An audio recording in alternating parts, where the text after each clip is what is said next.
مومن کی حیثیت سے نیکیوں کا ایک جذبہ ہونا چاہیے،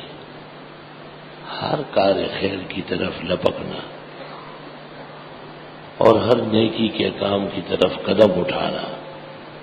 اور اس کو اپنانے کی کوشش کرنا، یہ ایمان کی علامت ہے۔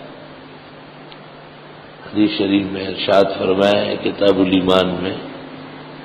کہ نیکی سے مومن کو بڑی خوشی ہوتی ہے، خود کرے یا کوئی اور کرے بڑا دل بہار ہو جاتا ہے، اور گناہ اس سے صادر ہو یا کسی اور سے اسے بڑا برا جانتا ہے۔ اور حدیث شریف میں ارشاد فرمایا گناہ ایسا سمجھتا ہے جیسے اس کے اوپر پہاڑ گر رہا ہے، اور منافق گناہ کو ایسا سمجھتا ہے جیسے انگلی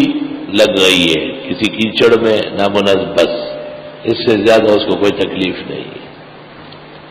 تو معصیت، سیئات، خطیات، گناہوں سے دور رہنا اور اس کا ماحول نہ بنانا، نہ اپنانا، اور نیکیوں کے لیے تیار رہنا اور نیکی کرنے اور کرانے سے خوش ہونا،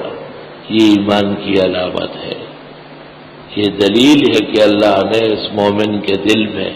ایمان محفوظ فرمایا ہے۔